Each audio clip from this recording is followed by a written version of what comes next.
Our parsha this week, Behalotecha, it's the second parsha in the book of Numbers, contains two very familiar verses. Sorry. Francis, either your dog or I are going to give the sermon. We need to decide now which one. Francis. As a critic, Shlomo. I think we'll probably get a better sermon from Francis's dog.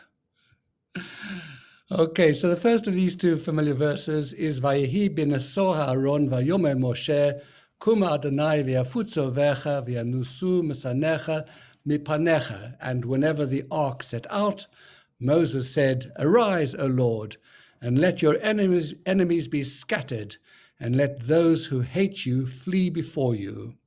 The reason why it's so familiar is because this is the verse that we sing when we open the ark to take the Torah out. Vayehi b'neso Aaron vayomer Moshe, etc.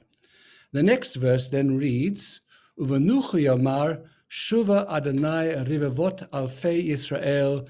And when it rested, the ark, Moses said, "Return, O Lord, to the 10,000s of Israel." And this then is the verse that we read when we put the Torah scroll back in the ark. Now, if you look at these two verses in the Torah, you'll see that they are encapsulated by the Hebrew letter Nun. But the Hebrew letter Nun inverted and back to front, one at the beginning of these two verses and one at the end. And this is the only place in the entire 5 books of Moses, the Chumash, where these very mysterious letters appear, although it does appear also once in Psalm 107.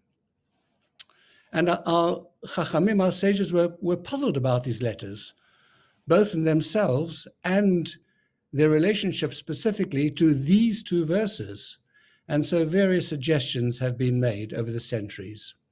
One suggestion is that these two verses constitute a book of the Torah in their own right, and that is why they are kind of bookmarked. And Rabbi Shimshon Raphael Hirsch explains that these two verses, in a sense, represent the whole totality of Jewish history, because the first verse represents those periods in history when we traveled together in exile, hounded and surrounded by our enemies, and therefore Moses prays that God should arise and scatter our foes. Arise, O Lord, and let your enemies be scattered, and let those who hate you flee before you. And then the second verse describes times such as the ones in which we live, when we are accepted by the host cultures and invited to become part of them.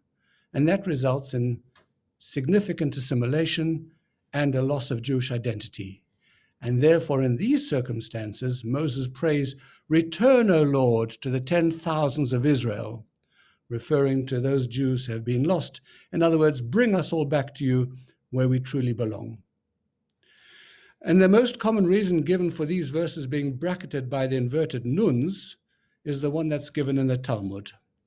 They are there to indicate that these two verses are actually in the wrong place in the Torah.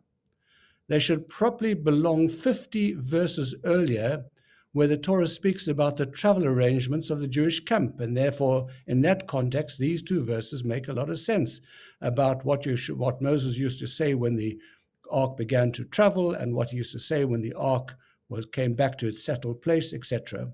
So the question is, why are they picked up from their proper context and plonked into the middle of our parsha?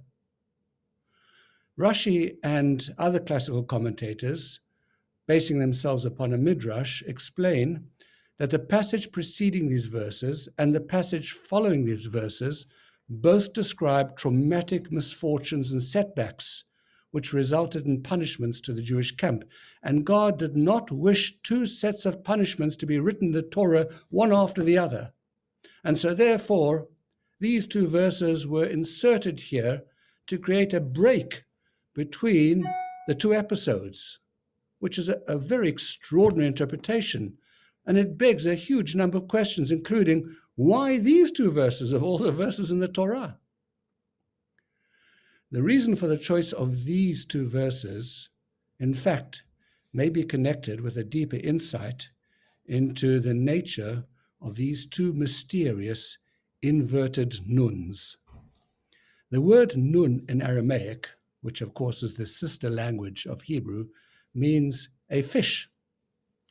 And two inverted nuns therefore symbolize two upside down fish facing backwards. Most fish swim downstream with the current. Some fish, such as salmon when they spawn, swim upstream against the current. An inverted fish is the one who swims in the opposite direction to all the other fish. The two verses describe the journeys of Israel accompanied by the Holy Ark, containing, of course, the tablets of the law. And these verses, as Rabbi Shimshon Raphael Hirsch explained, encompasses the vicissitudes of the Jewish journey, beset by threats of oppression on the one side and assimilation on the other side. And given those threats to our existence, how will we possibly survive as a people? And in answer to this implicit question, the Torah gives an answer exquisitely in the form of sign language. Two inverted nuns symbolizing two inverted fish, bookmarking the beginning and the end of the journey. The way in which we survive is by always swimming against the stream. We, as a Jewish nation, are the nunin hafuchim of the world. Well, many Jews in this country, and particularly those living in London, have been very deeply disturbed at the beginning of the week by the outpouring of anti-Israel sentiment, tinged with some open expressions of anti-Semitism and some in-your-face provocation from supporters of the Palestinian cause. And as it happens, some of the members of our community have been subjected to anti-Semitic comments in the street as well. The Jewish journey, as espoused by our two verses, continues to be beset by hatred. But we should be comforted by the knowledge that we are protected by the inverted nuns, so long as we continue to travel with God's ark. And as Jews, we are willing, whenever necessary, to continue to swim against the stream. Shabbat Shalom.